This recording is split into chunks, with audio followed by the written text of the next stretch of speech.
ഓർമ്മകളിൽ MGS.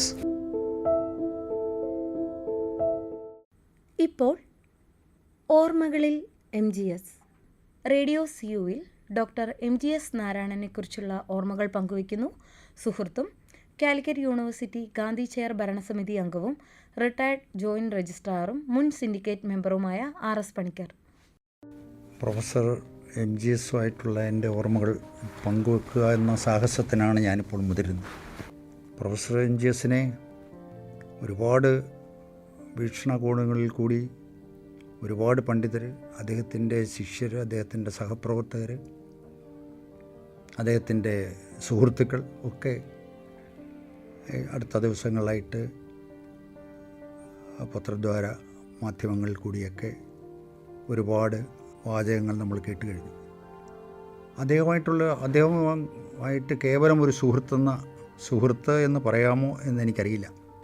സർവകലാശാലയിൽ അദ്ദേഹം ഉണ്ടായിരുന്ന കാലം, അദ്ദേഹം ഉണ്ടായിരുന്ന കാലത്ത് സർവകലാശാലയിൽ ഒരു സാധാരണ ജീവനക്കാരനായി, ഒരു സംഘടനാ പ്രവർത്തകനായി ജീവിച്ചിരുന്ന ഒരു വ്യക്തി എന്ന ഒരു വിശേഷണമാണ് എനിക്കുള്ളത്. പക്ഷേ ആ ഒരു 2.5 പതിറ്റാണ്ട് കാലത്തെ എൻ്റെ സർവകലാശാലാ ജീവിതത്തിൽ ഒരു സംഘടനാ പ്രവർത്തകൻ കൂടിയായിരുന്ന എനിക്ക് സർവകലാശാലയിലെ മിക്കവാറും എല്ലാ അധ്യാപകരുമായും ഉദ്യോഗസ്ഥന്മാരുമായിട്ടും വൈസ് ചാൻസലർമാരുമായിട്ടും സിൻഡിക്കേറ്റ് അംഗങ്ങളുമൊക്കെ ആയിട്ട് പലതരത്തിലുള്ള ബന്ധങ്ങൾ സ്ഥാപിക്കാൻ അവസരം ലഭിച്ച വ്യക്തിയാണ്. ആ കൂട്ടത്തിൽ ഒരു ആത്മബന്ധം സ്ഥാപിക്കാൻ കഴിഞ്ഞ സർവകലാശാലയിലെ ചുരുക്കം ചില പ്രൊഫസർമാരിൽ, അധ്യാപക ശ്രേഷ്ഠരിൽ ഒരാളാണ് പ്രൊഫസർ MGS. ഞാൻ 1970 ഡിസംബറിലാണ് സർവകലാശാലയിൽ ജോലിയിൽ പ്രവേശിക്കുന്നത്.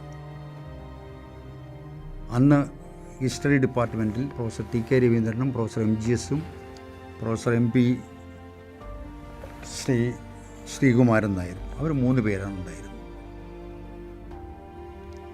അന്ന് എൻ്റെ ശ്രദ്ധയിൽപ്പെട്ട അപൂർവം അധ്യാപക ശ്രേഷ്ഠരിൽ ഒരാളാണ് പ്രൊഫസർ MGS. അദ്ദേഹത്തിൻ്റെ ഒരു സ്വഭാവ വൈശിഷ്ട്യം ഞാൻ ഇന്നല്ല ഞാൻ കാണുന്നത്, അന്ന് ശ്രദ്ധിച്ചത്, അദ്ദേഹം നടന്നു പോകുമ്പോൾ അദ്ദേഹത്തിന് ചുറ്റും കുറേ വിദ്യാർത്ഥികൾ കൂടെ ഉണ്ടാവും. സുഹൃത്തുക്കൾ എന്ന മട്ടിലാണ് അവരുടെ തോളിൽ കൈവിട്ട് സംസാരിച്ചു പോകുന്നത് കാണാം. അങ്ങനെ പോകുന്ന വഴിക്കും അദ്ദേഹത്തിനെതിരെ വരുന്ന അപരിചിതരായ ആളുകളോട് പോലും ഒരു മന്ദസ്മിതം കൊടുത്തിട്ടേ പോകാറുള്ളൂ. അങ്ങനെ തുടക്കത്തിലൊക്കെ സർവകലാശാലയിൽ ഒരു ജോലിക്കാരൻ എന്ന നിലയിലുള്ള ഒരു മന്ദസ്മിതമാണ് ചിലപ്പോഴൊക്കെ എനിക്ക് കിട്ടിയിട്ടുള്ളത്. ചിലപ്പോഴൊക്കെ പോസ്റ്റ് ഓഫീസിൽ വെച്ച് അല്ലെങ്കിൽ ബാങ്കിലൊക്കെ വെച്ചൊക്കെയാണ് അദ്ദേഹത്തെ അടുത്ത് കാണുന്നത്. പക്ഷെ അദ്ദേഹത്തിൻ്റെ ആ ഒരു പ്രസന്നഭാവം, ഒരു ലാളിത്യം പെട്ടെന്ന് എനിക്ക് ബോധ്യപ്പെടുകയുണ്ടായി. എൻ്റെ ഏറ്റവും അടുത്ത സർവകലാശാലയിലെ എൻ്റെ ഒരു മെൻറ്റർ എന്ന് പറയുന്ന പ്രൊഫസർ മൂസ ബക്കർ സാറാണ്. അദ്ദേഹം കോമേഴ്സിൻ്റെ പ്രൊഫസറായിരുന്നു. ഇവർ തമ്മിൽ വലിയ ബന്ധങ്ങളാണുള്ളത്. അപ്പോൾ ഈ സർവകലാശാലയിലുണ്ടായ ചില സംഭവവികാസങ്ങളെ തുടർന്ന് സ്വാഭാവികമായിട്ടും അന്നത്തെ അധ്യാപകരുമായിട്ടും അന്നത്തെ ഭരണസമിതികളുമായിട്ടൊക്കെ ചില ആശയ പ്രശ്നങ്ങളൊക്കെ ഉണ്ടാവുമല്ലോ, സംഘർഷങ്ങളൊക്കെ ഉണ്ടാവുമല്ലോ. അപ്പോൾ അത്തരം വിഷയങ്ങൾ ചർച്ച ചെയ്യാൻ ഇവർ മൂസ ബക്കർ സാറിൻ്റെ അടുത്ത് ഒത്തുകൂടാറുണ്ട്. മൂസ ബക്കർ സാറിൻ്റെ ഒരു സുഹൃത്തെന്ന നിലയിൽ ഞാനും അവിടെ എത്തിപ്പെടാറുണ്ട്. ഇവരുടെ സംഭാഷണങ്ങൾ ഞാനിങ്ങനെ കേൾക്കും. ഞാനൊരു നിശബ്ദമായിട്ട് അവിടെ ഇരിക്കുന്ന ഒരാളാണ്. അത്തരം കാര്യങ്ങളൊന്നും ഇടപെടാനുള്ള യാതൊരു പരിചയമോ അറിവോ ഇല്ലാതെ ഇരുന്ന ഒരു വ്യക്തി. പക്ഷെ ഇവർ സംസാരിക്കുന്നതൊക്കെ സർവകലാശാലയെക്കുറിച്ചാണ്. സർവകലാശാലയുടെ ഭരണസമിതികളെക്കുറിച്ച്, സിൻഡിക്കേറ്റിനെക്കുറിച്ച്, അക്കാഡമിക് കൗൺസിലിനെക്കുറിച്ച്, ഫാക്കൽറ്റിയെക്കുറിച്ച്, നടക്കാനിരിക്കുന്ന അധ്യാപക നിയമനങ്ങളെക്കുറിച്ച്, വൈസ് ചാൻസലറുടെ യോഗ്യതകളെക്കുറിച്ച്, മറ്റ് ഡിപ്പാർട്ട്മെൻറ്റിലെ പ്രൊഫസർമാരെക്കുറിച്ചൊക്കെയാണ് അവർ വിശകലനം ചെയ്യുന്നത്. പിന്നെ അവിടെ അധ്യാപകരെന്ന നിലയിൽ അവർ നേരിട്ടുകൊണ്ടിരുന്ന അക്കാദമികവും അല്ലാത്തതുമായ പ്രശ്നങ്ങൾ അവർ ചർച്ച ചെയ്തുകൊണ്ടിരിക്കുമ്പോഴാണ് സർവകലാശാല എന്താണ് എന്ന് എനിക്കൊരു വെളിച്ചം കിട്ടിയത്. ഇവരുടെ ഈ സംഭാഷണം കിട്ടിയത് എനിക്കൊരു ജോലി കിട്ടി വന്ന ഒരു സ്ഥാപനം എന്നേ എനിക്ക് തുടക്കത്തിൽ ഇതിനെക്കുറിച്ച് ധാരണയുണ്ടായിരുന്നു. നിങ്ങൾക്കറിയാമല്ലോ, സർവകലാശാലയുടെ ആദ്യ കാലഘട്ടം എന്ന് പറഞ്ഞാൽ ഇതൊരു ഊഷര ഭൂമിയായിരുന്നു. 10-600 ഏക്കർ ഭൂമി, കുറച്ച് ക്വാർട്ടേഴ്സുകൾ, കുറച്ച് ജീവനക്കാർ, കുറച്ച് അധ്യാപകർ, അതിൽ കൂടുതൽ കന്നുകാലികൾ, അതിൽ കൂടുതൽ കുറുക്കന്മാരും ഒക്കെ ഉള്ള, വൈദ്യുതി പോലും ഇല്ലാതിരുന്ന ഒരു കാലഘട്ടം. പക്ഷെ ആ തുടക്കത്തിലുണ്ടായിരുന്ന സർവകലാശാലയെ നമ്മുടെ വൈജ്ഞാനിക ഭൂപടത്തിൽ, ഇന്ത്യയുടെ വൈജ്ഞാനിക ഭൂപടത്തിൽ അല്ലെങ്കിൽ ഉന്നത വിദ്യാഭ്യാസ മേഖലയിലെ ഭൂപടത്തിൽ അടയാളപ്പെടുത്തുന്നതിൽ തുടക്കത്തിൽ 2-3 വ്യക്തികളാണ് അതിൽ ശ്രദ്ധേയരായിട്ടുള്ളത്. ഒന്ന് അന്നത്തെ ആദ്യത്തെ vice chancellor professor M Ganesh sir തന്നെ, രണ്ടാമത് പ്രൊഫസർ MGS, മൂന്നാമത് പ്രൊഫസർ സുമാർ അഴീക്കോട്. അത് ആ കാലഘട്ടത്തിലുണ്ടായിരുന്ന ഒരു അക്കാഡമിക് അന്തരീക്ഷം എവിടെയൊക്കെ കാലശേഷം പിന്നീട് ഒരിക്കലും അങ്ങനെ ഒരു കാലഘട്ടം സർവകലാശാലയിൽ ഉണ്ടായിട്ടില്ല എന്നുള്ള വിമർശനമാണ് എനിക്കുള്ളത്. ഒരു യാഥാർത്ഥ്യമാണ്. അവരുടെ ചർച്ചകൾ ചിലപ്പോൾ എതിർപ്പുകളായിരിക്കാം, എതിർപ്പിൻ്റെ രൂപത്തിലുള്ള ചർച്ചകളാവാം, ചിലപ്പോൾ അനുകൂലിച്ചുള്ള ചർച്ചകൾ. എന്തായാലും അതിനെല്ലാം ഒരു അക്കാഡമിക് നിലവാരം പുലർത്തുവാൻ അവർക്കെല്ലാം കഴിഞ്ഞിരുന്നു. ഞാൻ ഓർക്കുന്നത് പ്രൊഫസർ MGSനെതിരെ പോലും ഒരുപാട് ആക്ഷേപങ്ങൾ അദ്ദേഹത്തിൻ്റെ നിയമനത്തെ സംബന്ധിച്ചൊക്കെ ഉണ്ടായി. ബോധപൂർവമായ ചില ശ്രമങ്ങൾ അദ്ദേഹത്തെ അപകീർത്തിപ്പെടുത്തുന്നതിന്, അദ്ദേഹത്തിൻ്റെ നിയമനങ്ങളെ ഇല്ലായ്മ ചെയ്യാനൊക്കെയുള്ള ശ്രമങ്ങളൊക്കെ നടന്നിട്ടുണ്ട്. പക്ഷേ അത്തരം വിഷയങ്ങളൊക്കെ MGSും അന്നത്തെ അക്കാഡമിക് സമൂഹവും വളരെ, പ്രത്യേകിച്ച് MGS വളരെ നിർമ്മമത്വത്തോടുകൂടിയാണ് അതിനെയൊക്കെ നേരിട്ടുകൊണ്ടിരുന്നത്.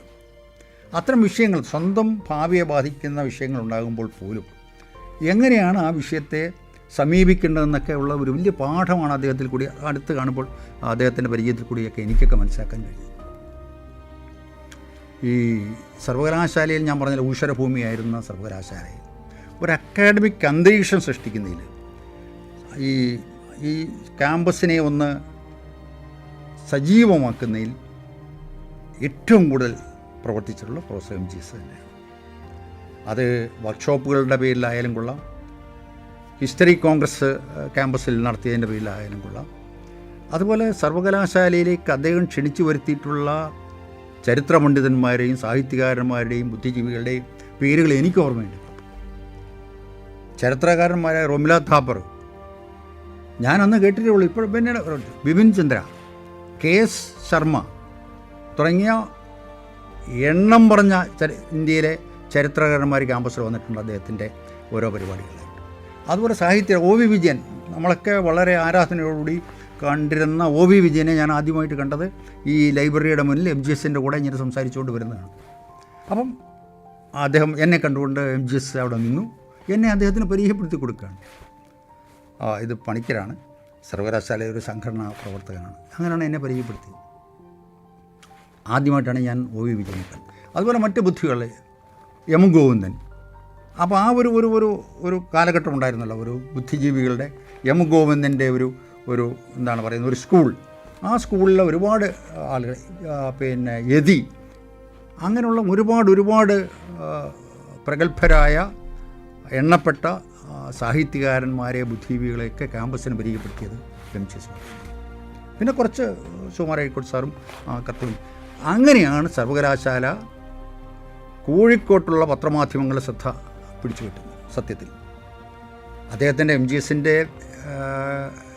അക്കാഡമിക് മേഖലയിലുള്ള പ്രാവീണ്യത്തെക്കുറിച്ചോ അദ്ദേഹത്തിൻ്റെ പാണ്ഡിത്യത്തെക്കുറിച്ചോ ഒന്നും സംസാരിക്കാൻ ഞാൻ ആളല്ല.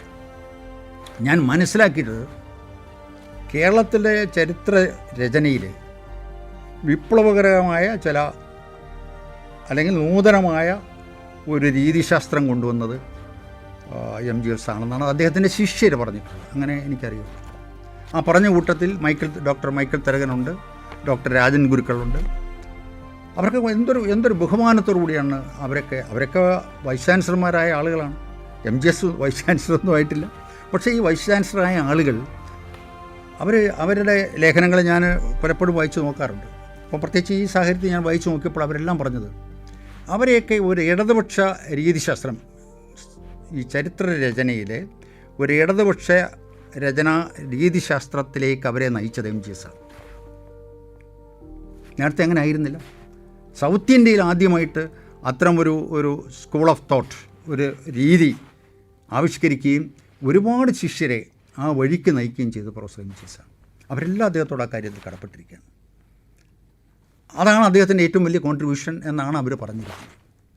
അതുപോലെ ചരിത്രം രചന എന്ന് പറയുന്നത് വർത്തമാനത്തിന് ആവശ്യമാണെന്ന് അദ്ദേഹം അവരെ പഠിപ്പിച്ചതും MGS ആണ്. ഇതൊക്കെ അവരുടെ ലേഖനങ്ങളിൽ കൂടി ആണ് അവർ വളരെ സത്യസന്ധമായിട്ട് പറഞ്ഞത്. അതുപോലെ തന്നെ പിൽക്കാലത്ത് പ്രത്യയശാസ്ത്രപരമായ പല അഭിപ്രായ വ്യത്യാസങ്ങളും അദ്ദേഹത്തിൻ്റെ ഏറ്റവും അടുത്ത ശിഷ്യരും അദ്ദേഹമായിട്ടുണ്ടായിട്ടുണ്ട്. അവിടേക്കാണ് MGSൻ്റെ ആ ഒരു ഔന്നത്യം നമുക്ക് കാണാൻ കഴിയുന്നത്. പലരുമായി അദ്ദേഹം ശണ്ഠ കൂടിയിട്ടുണ്ട്. പക്ഷേ ഒരിക്കൽ പോലും അദ്ദേഹത്തിന് അവരിൽ ആരോടും ഒരു വിദ്വേഷമോ പകയോ ദേഷ്യമോ ഉണ്ടായിരുന്നില്ല. വളരെ നിർമ്മമത്തോടുകൂടി അവർ അക്കാഡമിക് നിലവാരത്തിൽ ആ പ്രത്യയശാസ്ത്രപരമായ അഭിപ്രായ വ്യത്യാസങ്ങളെ അദ്ദേഹം ഡിഫെൻഡ് ചെയ്തു. മറ്റുള്ളവർക്ക് അങ്ങ് മറിച്ച രീതിയിൽ ചിന്തിക്കുവാനുള്ള അവകാശം അദ്ദേഹം അംഗീകരിച്ചു കൊടുത്തു. അവിടെയാണ് ഒരു ബുദ്ധിജീവിയായ പ്രൊഫസർ MGS മറ്റുള്ളവരിൽ നിന്ന് വ്യത്യസ്തനാകുന്നത്. വേറൊരു വാക്കിൽ പറഞ്ഞാൽ ഈ ബൗദ്ധികമായ സത്യസന്ധത എന്ന് പറയുന്നൊരു സാധനമുണ്ട്. ആ ബൗദ്ധികമായ സത്യസന്ധതയുള്ള അപൂർവം ബുദ്ധിജീവികളൊരാൾ പ്രൊഫസർ MGS നാരായണൻ മാത്രം. മറ്റ് പല ആളുകളും തങ്ങളുടെ രാഷ്ട്രീയമായ വിശ്വാസത്തിന് വേണ്ടി അല്ലെങ്കിൽ ആ രംഗത്തുള്ള തങ്ങളുടെ നിലനിൽപ്പിന് വേണ്ടി അവരുടെ സ്വന്തം ചിന്തകളെ, അവരുടെ സ്വതസിദ്ധമായ ആശയങ്ങളെ പോലും ബലി കൊടുക്കാൻ തയ്യാറാണ്. MGS ഒരിക്കലും അതിന് തയ്യാറായിട്ടില്ല. അദ്ദേഹം നിർഭയനായിട്ട് അദ്ദേഹത്തിന് ശരിയെന്ന് തോന്നുന്ന വിഷയങ്ങൾ ആരുമായിട്ടും അദ്ദേഹം തർക്കിച്ചു. EMSുമായിട്ടുള്ള അദ്ദേഹത്തിൻ്റെ തർക്കം വളരെ പ്രസിദ്ധമാണ്. പക്ഷേ EMS എന്ന് പറയുന്ന ആ ഒരു മഹാനായ രാഷ്ട്രീയ നേതാവിനോട് MGSന് ഒരിക്കലും ഒരു വൈരാഗ്യം തോന്നിയിട്ടില്ല. അദ്ദേഹത്തിൻ്റെ EMSൻ്റെ ചില നിലപാടുകളോട്, പ്രത്യേകിച്ചും ചരിത്രവുമായിട്ട് ബന്ധപ്പെട്ട ചില വിഷയങ്ങളിൽ MGS എതിർത്തു. പക്ഷേ MGSനോട് ചിലരൊന്നും അതിൻ്റെ പേരിൽ പുറത്തിട്ടില്ല. അത് വേറൊരു ചരിത്ര സത്യമാണ്. പക്ഷേ MGS അതൊന്നും ബാധകമില്ല. ഇത് അവസാനം വരെ ഇപ്പോൾ അദ്ദേഹം ICHR ഡയറക്ടറായ ചെയർമാനായ കാലഘട്ടത്തിലും അദ്ദേഹത്തെ ഒരുപാട് പേര് തെറ്റിദ്ധരിച്ചു. അദ്ദേഹം ഹിന്ദുത്വത്തിൻ്റെ ഒരു ഒരു ഒരു പക്ഷത്തേക്ക് ചായുന്നുണ്ടോ എന്ന് പോലും ചില ചർച്ചകളും ആക്ഷേപങ്ങളുണ്ടായി. എനിക്ക് അദ്ദേഹത്തെ അറിയാമായിരുന്നുകൊണ്ട് എനിക്ക് തീർത്ത് പറയാൻ കഴിയും, ഒരവസരത്തിൽ പോലും അദ്ദേഹത്തിന് അങ്ങനെ ആവാൻ കഴിഞ്ഞിട്ടില്ല. അദ്ദേഹത്തിന് അങ്ങനെ ആയിട്ടുമില്ല. ഒരു പദവി വന്നു, അത് പ്രത്യേകിച്ചും ICHR എന്ന് പറയുന്നത് ചരിത്രരചനയുടെ, ചരിത്ര പഠനത്തിന്, ആ വൈജ്ഞാനിക മേഖലയുടെ ഏറ്റവും ഉന്നതമായ ഒരു സ്ഥാപനമാണ്. ആ സ്ഥാപനത്തിൽ നിന്നുകൊണ്ട് തനിക്ക് പലതും ചെയ്യാൻ കഴിയും. ഏത് ഉന്നത ഈ ചരിത്ര വിജ്ഞാന ശാഖയിൽ തൻ്റേതായ ചില ആശയങ്ങൾ കൊണ്ടുവരാൻ കഴിയുമെന്നുള്ള ആഗ്രഹത്തിന് പേരിൽ മാത്രമാണ് അദ്ദേഹം അത് ഏറ്റെടുത്തത്. പക്ഷേ അന്നത്തെ കേന്ദ്ര വിദ്യാഭ്യാസ വകുപ്പ് മന്ത്രിയുമായിട്ട് അദ്ദേഹത്തിന് ഒത്തുപോകാൻ കഴിയുന്നില്ല എന്ന് കണ്ടപ്പോൾ പിന്നെ അദ്ദേഹം അവിടെ നിന്നില്ലല്ലോ. ഉടൻ തന്നെ സലാം പറഞ്ഞ് അദ്ദേഹം തിരിച്ചു പോയി. അവിടേക്കാണ് അദ്ദേഹത്തിൻ്റെ ആ ബൗദ്ധികമായ സത്യസന്ധതയെ നമ്മൾ അംഗീകരിച്ചു. അതുപോലെ തന്നെ ഞാൻ അദ്ദേഹത്തിൻ്റെ ലാളിത്യം, ഞാൻ അദ്ദേഹം ഒരു സംഘടനാ പ്രവർത്തകനായിരുന്ന എന്നെ, അറിവിൻ്റെ കാര്യത്തിലൊക്കെ ഞാൻ എത്ര ദരിദ്രനാണ്, പരമദരിദ്രനായ എന്നെപ്പോലെ ഒരാളിനെ അദ്ദേഹത്തിൻ്റെ അടുത്ത സൗഹൃദ ചങ്ങലയിൽ എന്നെ കണ്ണീർക്കാൻ അദ്ദേഹം കാണിച്ച ആ സന്മനസ്, അതിനകത്ത് പണ്ഡിതനെന്നോ പാമരനെന്നോ അദ്ദേഹത്തിന് അങ്ങനെ ഒരു ഭേദ ചിന്തയില്ല.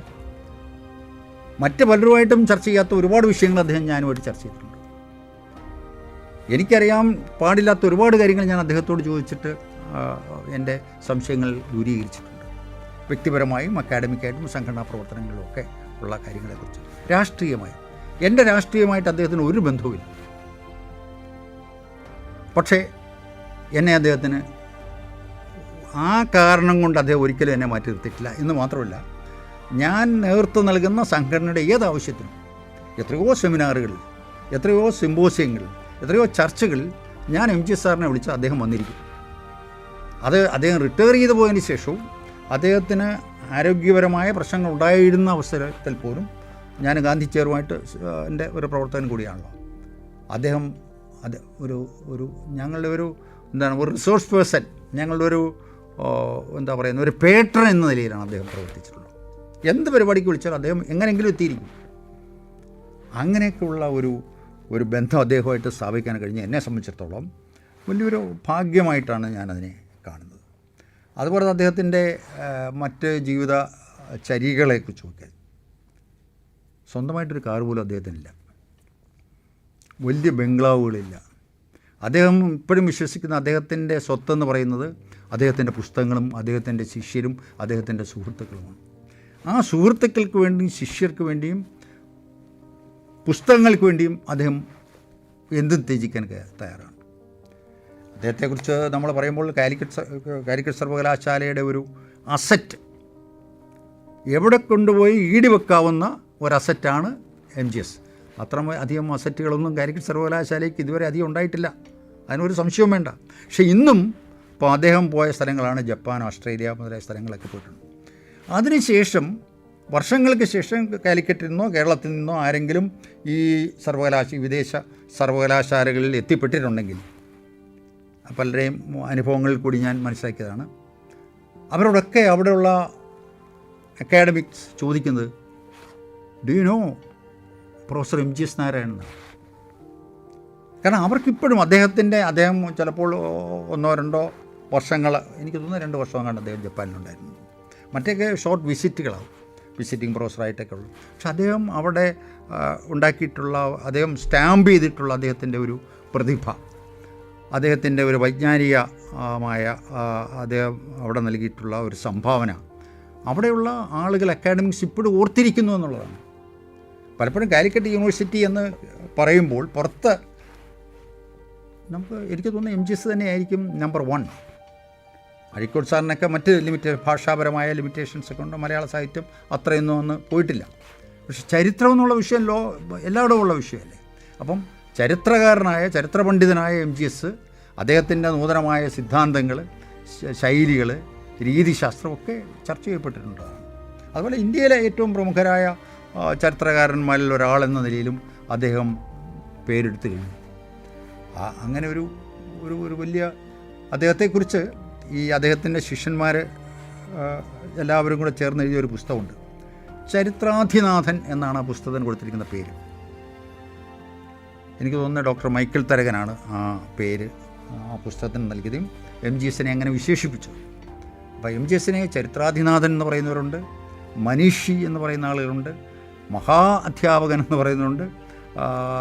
അങ്ങനെ ഒരുപാട് വിശേഷണങ്ങളിൽ അദ്ദേഹത്തിൻ്റെ ശിഷ്യർ, അദ്ദേഹത്തിൻ്റെ സഹപ്രവർത്തകരായിരുന്ന ആളുകളൊക്കെ വിശേഷിപ്പിക്കുന്നുണ്ട്. ഈ പറയുന്ന പുസ്തകത്തിൽ ഞാനും ഒരു ചെറിയ ലേഖനം എഴുതിയിട്ടുണ്ട്. എൻ്റെ അദ്ദേഹമായിട്ടുള്ള ബന്ധം അംഗീകരിച്ചുകൊണ്ട്, അല്ലെങ്കിൽ അതിനുള്ള ഒരു അംഗീകാരം എന്ന നിലയിൽ എനിക്ക് കിട്ടിയ ഒരു അവസരം. അതിനെ വിശേഷിപ്പിച്ചത് ചരിത്രം പഠിക്കുകയും ചരിത്രം പഠിപ്പിക്കുകയും ചരിത്രം രചിക്കുകയും ചരിത്രം തിരുത്തിക്കുറിക്കുകയും ചരിത്രം തിരുത്തുകയും ചരിത്രം സൃഷ്ടിക്കുകയും ചെയ്ത പ്രൊഫസർ MGSനെ ചരിത്രപുരുഷൻ എന്നാണ് ഞാൻ വിശേഷിപ്പിക്കുന്നത്. ആ ചരിത്രപുരുഷനാണ് ഇപ്പോൾ 2 ദിവസം മുമ്പ് ചരിത്രമായി മാറിയത്. അദ്ദേഹം ഒരു ചരിത്രകാരൻ മാത്രമായിരുന്നില്ല, അല്ലെങ്കിൽ ചരിത്രപണ്ഡിതൻ മാത്രമായിരുന്നില്ല എന്നുള്ളത് നിങ്ങൾക്കെല്ലാം അറിയില്ല. അദ്ദേഹം ആദ്യം കവിതയിലാണ് കൈവച്ചതെന്നും നല്ലൊരു കവിയായിരുന്നു അദ്ദേഹം ആയിരുന്നു എന്നും പറയപ്പെടുന്നു. നന്നായിട്ട് ചിത്രം വരയ്ക്കും. അദ്ദേഹം കൈവെക്കാത്ത ഒരു മേഖലയുമില്ല. അദ്ദേഹം സാഹിത്യകാരനായ ഒരു ചരിത്രകാരനാണെന്നാണ് ആരോ പറഞ്ഞത്. പലപ്പോഴും മറ്റ് വിഷയങ്ങളുമായിട്ടൊന്നും ആളുകൾക്ക് ബന്ധം. സാഹിത്യ തൽപരനല്ല, സാഹിത്യകാരനായ ചരിത്രകാരനാണ് പ്രൊഫസർ MGS. അത് ശരി തന്നെയാണ്. അങ്ങനെ ഒരു ജ്ഞാനി, മഹാധ്യാപകൻ, പണ്ഡിതൻ, മനുഷ്യസ്നേഹി ആയ പ്രൊഫസർ MGS ആയിട്ട് എനിക്ക് ബന്ധമുണ്ടായിരുന്നു. അദ്ദേഹം എന്നെ ഒരു സുഹൃത്തായി സ്വീകരിച്ചിരുന്നു, അല്ലെങ്കിൽ അങ്ങനെ ഒരു സ്ഥാനം എനിക്ക് ലഭിച്ചു എന്ന് പറയുന്നത് എന്നെ സംബന്ധിച്ചിടത്തോളം വലിയൊരു ഭാഗ്യമായിട്ടാണ് ഞാൻ കരുതുന്നത്. ആ കുടുംബമായിട്ടും എനിക്ക് ആ ഒരു ബന്ധം സ്ഥാപിക്കാൻ കഴിഞ്ഞു. മിക്കവാറും കഴിവതും വർഷത്തിൽ 1, 2, 3 തവണയെങ്കിലും ഞാൻ ആ വീട് പോകാറുണ്ട്. അദ്ദേഹം അസുഖമായിട്ട് രോഗശൈലാകുന്നതിന് മുമ്പ് അദ്ദേഹമായിട്ട് ഫോണിൽ സംസാരിക്കാറുണ്ടായിരുന്നു. രോഗശൈലായതിനു ശേഷം 2 തവണയെങ്കിലും ഞാൻ പോയിട്ട്, കഴിഞ്ഞ വർഷം 2024 ഡിസംബറിന് ശേഷം ഞാൻ യഥാർത്ഥത്തിൽ പോയിട്ടില്ല. പിന്നെ ഇന്നലെ മിനിഞ്ഞാന്നാണ് പോകാൻ കഴിഞ്ഞത്. അതിനുശേഷം ജനുവരിയിലോ മറ്റോ പോയെന്നാണ്, ഡിസംബറോ ജനുവരിയിലാണ് ഞാൻ പോയിട്ടുള്ളത്.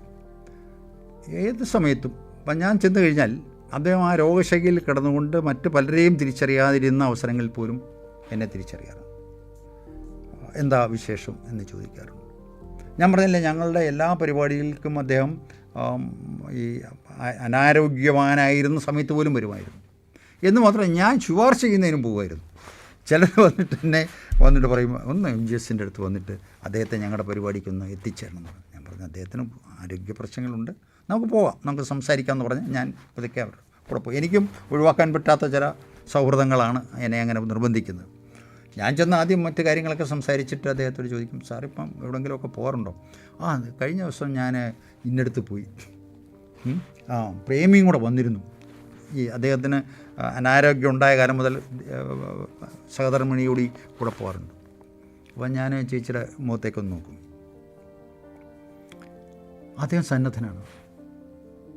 അദ്ദേഹത്തിന് ജനങ്ങളുമായിട്ട് ബന്ധപ്പെടുന്നതും ഈ പരിപാടികളിൽ പങ്കെടുക്കുന്നതും തൻ്റെ മനസ്സിലുള്ള ആശയങ്ങൾ 10 പേരോടെങ്കിലും അത് സംവദിക്കുന്നതും അദ്ദേഹം ഇഷ്ടപ്പെട്ടു. അത്തരം ഒരവസരവും അദ്ദേഹം ചെറിയ കാര്യങ്ങൾ പറഞ്ഞ് ഒഴിവാക്കാറില്ല. എവിടെ വേണമെങ്കിലും പോകാൻ അദ്ദേഹം തയ്യാറാണ്. അദ്ദേഹത്തിൻ്റെ സാമൂഹ്യ പ്രതിബദ്ധത എന്നാണ് ഞാൻ വിചാരിക്കുന്നത്. ഒരിക്കലും ഒരു പ്രശസ്തി ആഗ്രഹിക്കാത്ത ഒരു മനുഷ്യനാണ്. നിങ്ങൾ ആലോചിക്കണം, ഒരു പ്രശസ്തി, ഒരു സ്ഥാനവും അദ്ദേഹം മോഹിച്ചിട്ടില്ല. ഞാൻ പറഞ്ഞല്ലോ, അദ്ദേഹത്തിൻ്റെ ഒരുപാട് വിദ്യാർത്ഥികൾ വൈസ് ചാൻസലർമാരായി. ഡോക്ടർ KKN കുറുപ്പ് സാർ വരെ ആദ്യത്തെ ബാച്ചിലുള്ള വിദ്യാർത്ഥിയായിരുന്നു കുറുപ്പ് സാർ. അദ്ദേഹം വൈസ് ചാൻസലറായി. ഡോക്ടർ രാജൻ ഗുരുക്കൾ വൈസ് ചാൻസലറായി. ഡോക്ടർ മൈക്കൽ തരകൻ വൈസ് ചാൻസലറായി. അവരൊന്നും നേരിട്ട് ഡോക്ടർ രാജൻ ഗുരുക്കൾ. ഈ അടുത്ത കാലത്ത് വൈസ് ചാൻസലർമാരായ ഒരുപാട് പേര് ഹിസ്റ്റോറിയൻസ് ആയിരുന്നു. മനസ്സിലായല്ലോ. ഒരു ഘട്ടത്തിൽ പോലും ഇനി ഒരു കാലഘട്ടങ്ങളുടെ പ്രത്യേകത ഉണ്ടായിരിക്കും. MGSനെ വൈസ് ചാൻസലർ സ്ഥാനത്തേക്ക് നിർദ്ദേശിച്ചിരുന്നോ എന്നെനിക്കറിയില്ല. പക്ഷേ അങ്ങനൊരു നിർദ്ദേശം വന്നാൽ അത് നോ എന്ന് പറയാൻ അദ്ദേഹം തയ്യാറാണ്. അത് നോ എന്ന് പറഞ്ഞിട്ടുണ്ടെന്നാണ് എൻ്റെ വിശ്വാസം. നോ എന്ന് പറഞ്ഞ ആൾ ഡോക്ടർ അയ്യപ്പ പണിക്കരാണ്. അദ്ദേഹത്തിന് ഞാനൊരു ഓഫർ വന്നു. അദ്ദേഹം പറഞ്ഞു, ഇല്ല, എനിക്ക് ആ പണി പറ്റില്ല. അതുപോലെ ആ പദവി വേണ്ട എന്ന് പറഞ്ഞ ആളാണ്. പക്ഷേ സർവകലാശാലകളെക്കുറിച്ച്, ഉന്നത വിദ്യാഭ്യാസ മേഖലയെക്കുറിച്ച് വളരെ വ്യക്തമായ ധാരണകൾ ഒരു പണ്ഡിതനും കൂടിയാണ്, ഒരു വിദ്യാഭ്യാസ വിചക്ഷണൻ കൂടിയായിരുന്നു MGS. നമുക്കറിയാലോ, ഇപ്പോഴത്തെ വൈസ് ചാൻസലറായാലും ഇതിനു മുമ്പുണ്ടായിരുന്ന വൈസ് ചാൻസലർമാരായാലും അവർ ഏത് ഭരണത്തിൻ്റെ കീഴിൽ വൈസ് ചാൻസലർമാരായാലും MGSുമായിട്ട് ഒരു ചർച്ച നടത്താതെ, അല്ലെങ്കിൽ അദ്ദേഹവുമായിട്ടൊരു കൺസൾട്ടേഷൻ ഇല്ലാതെ വളരെ സുപ്രധാനമായ തീരുമാനങ്ങളൊന്നും എടുത്തിരുന്നില്ല എന്നുള്ളത് ഞാൻ പറയാൻ വിട്ടുപോയ ഒരു കാര്യം. MGSന് ആദ്യം ഇവിടെ ഉണ്ടായ ഒരു പ്രശ്നം, അദ്ദേഹം മുൻകൈ എടുത്തിട്ടാണ് ഈ ഡിപ്പാർട്ട്മെൻറ്റുകളിൽ സെമിസ്റ്റർ സിസ്റ്റം വന്നത്. എനിക്ക് തോന്നുന്നത് 75-76 കാലഘട്ടത്തിലാണ്. മറ്റ് കോളേജുകളിലൊക്കെ ഇയർ ബേസ്ഡ് കോഴ്സുകൾ നടക്കുമ്പോൾ സർവകലാശാല ഡിപ്പാർട്ട്മെൻറ്റുകളിൽ സെമിസ്റ്റർ വേണം എന്ന് പറഞ്ഞുകൊണ്ട് സെമിസ്റ്റർ സിസ്റ്റം നടപ്പിലാക്കി. വലിയൊരു മാറ്റം വരുന്നത്. അത് മറ്റ് വിദേശ സർവകലാശാലകൾ അദ്ദേഹം കണ്ട് ആ അനുഭവം വെച്ചുകൊണ്ടാണ് അദ്ദേഹം ഇത് നടപ്പിലാക്കി. പിന്നീട് വന്ന സിൻഡിക്കേറ്റ്, തെരഞ്ഞെടുപ്പിൽ കൂടി വന്ന ഒരു സിൻഡിക്കേറ്റ് ഇത് പറ്റില്ല എന്ന് പറഞ്ഞു. അതെന്താ കാരണം എന്ന് പറഞ്ഞാൽ, ആ തിരഞ്ഞെടുക്കപ്പെട്ട സിൻഡിക്കേറ്റിൽ വന്ന ആളുകൾ പലരുമല്ല, ഭൂരിപക്ഷം ആളുകളും പ്രൈവറ്റ് കോളേജ് അധ്യാപകരായിരുന്നു. ആളുകളുടെ പേരൊന്നും ഞാൻ പറയുന്നത്. അവർക്കായിരുന്നു സിൻഡിക്കേറ്റിൽ ഒരു പ്രബല ശക്തി, ഭൂരിപക്ഷവും. അവർ പറഞ്ഞു, നോ, അങ്ങനെ 2 തരം പൗരന്മാരെ ഒന്നും സൃഷ്ടിക്കാൻ പറ്റില്ല. അപ്പോഴവരാരും ചിന്തിച്ചില്ല, എന്നാൽ ഡിപ്പാർട്ട്മെൻറ്റുകൾ കോളേജുകളിൽ കൂടി സെമിസ്റ്റർ ആവണമെന്നല്ല അവർ ചിന്തിച്ചത്. അവർ ചിന്തിച്ചത് കാലിക്കറ്റ് സർവകലാശാലയിലെ സെമിസ്റ്റർ സമ്പ്രദായം എടുത്തു കളയും. MGS ഒക്കെ ഒരുപാട് ഫൈറ്റ് ചെയ്തു. ഇത് അപകടമാണ്, നിങ്ങൾ കാണിക്കുന്നത്, ഞാനൊരു വാക്ക് ഉപയോഗിക്കാം, പോഷ്കാണ് എന്നാണ് അദ്ദേഹം പറഞ്ഞത്. പക്ഷേ അധികാരം ഉപയോഗിച്ചുകൊണ്ട് നിർത്തലാക്കി. സത്യത്തിൽ ഈ സിൻഡിക്കേറ്റിൽ അല്ലെങ്കിൽ യൂണിവേഴ്സിറ്റിയിലെ ഭരണസമിതികളോട് ആദ്യമായിട്ട് MGSും അദ്ദേഹത്തോടൊപ്പം ഉണ്ടായിരുന്ന ചില അധ്യാപകരും സുഹൃത്തുക്കളും അവരുടെ ഒരു പ്രതിഷേധം ഉണ്ടാകുന്ന ഈ ഒരു വിഷയത്തിൽ. കാരണം അവരുടെ ഒരു കാഴ്ചപ്പാട് അംഗീകരിക്കാൻ കഴിയാത്ത ഭരണസമിതി, അതവർക്ക് ടോളറേറ്റ് ചെയ്യാൻ കഴിഞ്ഞില്ല. അതിനകത്തുണ്ടായ ഒരു അസ്വസ്ഥതയാണ് ഒരു പക്ഷേ പ്രൊഫസർ MGSൻ്റെ ഈ രാഷ്ട്രീയ നിലപാടുകളിൽ പോലും ചില മാറ്റങ്ങൾക്ക് തുടക്കം കുറിച്ച എവിടെ നിന്നായിരുന്നു എന്ന് ഞാൻ സംശയിക്കുന്നുണ്ട്. പിന്നീട് ചരിത്രം എന്താ സംഭവിച്ചത്? പിന്നീട് ഈ സെമിസ്റ്ററൈസേഷൻ എന്ന് പറഞ്ഞ ഒരു മഹാസംഭവമാണെന്ന് പറഞ്ഞ് എല്ലാവരും സെമിസ്റ്ററൈസേഷൻ വന്നു. അന്നൊക്കെ ഒരുപക്ഷേ MGS ഇരുന്ന് ചിരിച്ചിട്ടുണ്ടാവും. വർഷങ്ങൾക്ക് ശേഷമാണത്. MGS ഇരുന്ന് ചിരിച്ചിട്ടുണ്ടാവും. ആ ഒരു ഒരു ഒരു അത്തരം ഒരുപാട് അനുഭവങ്ങൾ അദ്ദേഹത്തിനുണ്ടായിട്ടുണ്ട്. പിന്നെ അദ്ദേഹത്തിന് പല സമയത്തും സർവകലാശാലകളിൽ നിന്നും പിന്നെ വേണ്ടത്ര പിന്തുണ ലഭിച്ചിരുന്നു എന്ന് ഞാൻ പറയുന്നില്ല. ലഭിച്ചിരുന്നില്ല എന്നുള്ളതാണ് വസ്തുത. പക്ഷെ അദ്ദേഹത്തിന് അതിലൊന്നും ഒരു കാലുഷ്യമോ ആരോടെങ്കിലും അതിൻ്റെ പേരിലൊരു നീരസമോ ഉണ്ടായിരുന്നു. അതൊക്കെയാണ് അദ്ദേഹത്തിൻ്റെ ഏറ്റവും വലിയ മഹത്വം എന്ന് ഞാൻ കാണുന്നത്. അദ്ദേഹത്തിൻ്റെ പെൻഷൻ ആനുകൂല്യങ്ങൾ ഒന്ന് ആലോചിച്ചു. ഒരു 5 വർഷം മുമ്പാണ് അദ്ദേഹം റിട്ടയർ ചെയ്തിട്ട് 1/4 നൂറ്റാണ്ട് കഴിഞ്ഞിരിക്കുന്നു. 1/4 നൂറ്റാണ്ട് കഴിഞ്ഞ് 2-3 വർഷങ്ങൾക്ക് മുമ്പാണ് അദ്ദേഹത്തിൻ്റെ ഫുൾ പെൻഷൻ. അതിനകത്ത് MGSൻ്റെ അദ്ദേഹത്തിൻ്റെയും ചില കുറ്റങ്ങളുണ്ട്, അത് ഞാൻ പറയാറുണ്ട്. ഒട്ടും ഇത്തരം കാര്യങ്ങൾ അദ്ദേഹം ശ്രദ്ധിക്കാറില്ല. അവസാനം ആരോ കണ്ടുപിടിച്ചു, ഇത് സാറിന് ഇതൊന്നും അല്ലല്ലോ കിട്ടേണ്ടത്, ഞാനല്ലോ UGC സ്കെയിലൊക്കെ വന്നതല്ലേ, അപ്പോൾ ഇങ്ങനെയൊക്കെ ചില ഓർഡറുകളുണ്ടല്ലോ.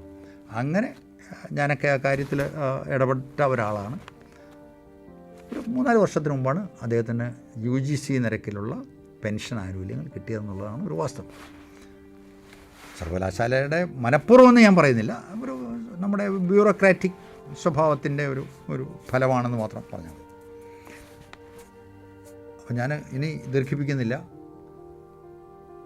ഞാനിനി അദ്ദേഹത്തെക്കുറിച്ച് എന്താണ് പറയേണ്ടത്? അദ്ദേഹത്തിൻ്റെ അക്കാഡമിക് രംഗത്തുള്ള അദ്ദേഹത്തിൻ്റെ വൈഭവത്തെക്കുറിച്ച്, പാണ്ഡിത്യത്തെക്കുറിച്ചൊന്നും ഞാൻ വിശദമാക്കാൻ ആഗ്രഹിക്കുന്നില്ല. ആ വ്യക്തി ഇപ്പോൾ ഏറ്റവും അവസാനം അദ്ദേഹത്തിൻ്റെ ഒരു സാമൂഹിക പ്രതിബദ്ധത, റോഡ് നിർമ്മാണ കാര്യത്തിൽ നമ്മൾ നേരത്തെ സംസാരിച്ചതാണ്. സത്യത്തിൽ MGS ആ രംഗത്ത് അദ്ദേഹം സത്യാഗ്രഹമായിരുന്നു, നിരാഹാര സത്യാഗ്രഹമായിരുന്നു. എനിക്ക് തോന്നുന്നു പോലീസ് അറസ്റ്റ് ചെയ്ത് അദ്ദേഹത്തെ ജയിലിലേക്ക് വരെ കൊണ്ടുപോയെന്നാണ് ഒക്കെ ഇന്നലെ പോകുമ്പം വാസുവേട്ടനുണ്ടായിരുന്നു. അദ്ദേഹം പ്രസംഗിച്ചപ്പോൾ പറഞ്ഞത്, ഞങ്ങൾ 2 പേരും കൂടെ ഒന്നിച്ച് ജയിലിലും കിടന്നിട്ടുണ്ടെന്നാണ് പറഞ്ഞത്. ഈ സംഭവത്തെ തുടർന്നാണ്. അദ്ദേഹത്തിന് അതൊന്നും ഒരു പ്രശ്നമില്ല. അദ്ദേഹത്തിന് ഈ തന്നോടൊപ്പം അല്ലെങ്കിൽ സമൂഹം വളരെ മുന്നോട്ട് പോകേണ്ടതാണ്.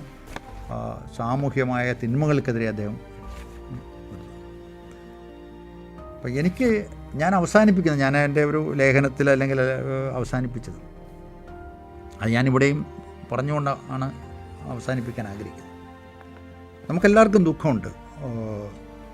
അദ്ദേഹത്തിൻ്റെ വേർപാട് കേരളത്തിൻ്റെ സാമൂഹിക, സാംസ്കാരിക, വൈജ്ഞാനിക മേഖലയ്ക്ക് വലിയ നഷ്ടം തന്നെയാണ് എന്നുള്ളതിന് സംശയമില്ല. കേരളത്തിൻ്റെ അല്ല, ഇന്ത്യയുടെ തന്നെ.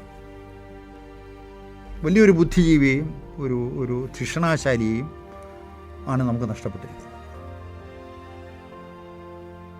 അദ്ദേഹത്തിൻ്റെ കുടുംബത്തിന് ഒരു തീരാനഷ്ടവുമാണ്. പക്ഷേ ഞാൻ ഏറ്റവും കൂടുതൽ ആശങ്കപ്പെടുന്നത് മറ്റൊരു കാര്യത്തിലാണ്.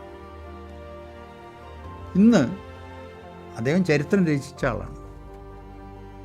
ചരിത്രത്തെ ശാസ്ത്രീയമായി എങ്ങനെയാണ് രചിക്കേണ്ടത്, വായിക്കേണ്ടത് എന്ന് വിദ്യാർത്ഥികളെയും സമൂഹത്തെയും പഠിപ്പിച്ച വ്യക്തിയാണ്.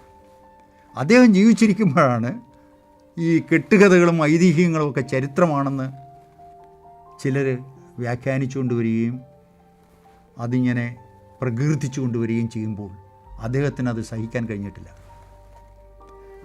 അങ്ങനെ ആ ചരിത്ര ആഭാസം കാണിക്കുന്നവരെ, ചരിത്രത്തോട് ആഭാസപരമായ നിലപാട് സ്വീകരിക്കുന്നവരോട് അവരുടെ മുഖത്ത് നോക്കിയിട്ട് ഇത് അസംബന്ധമാണ്, ഭോഷ്കാണ് എന്ന് തുറന്നു പറയാനുള്ള ആർജവും തൻ്റെയും ഉണ്ടായിരുന്ന ഒരു ചരിത്രകാരനെയും ഒരു മനുഷ്യസ്നേഹിയും ഒരു രാഷ്ട്രീയ ജീവിയെയാണ് പ്രൊഫസർ MGSൻ്റെ അഭാവം മൂലം നമുക്ക് നഷ്ടപ്പെട്ടിരിക്കുന്നത്. അതാണ് എന്നെ കൂടുതൽ ആശങ്കപ്പെടുത്തുന്നത്. അദ്ദേഹത്തിൻ്റെ ഓർമ്മകൾക്ക് മുന്നിൽ ആദരാഞ്ജലികൾ അർപ്പിച്ചുകൊണ്ട് ഞാൻ എൻ്റെ വാക്കുകൾ നിർത്തുന്നു. നന്ദി, നമസ്കാരം.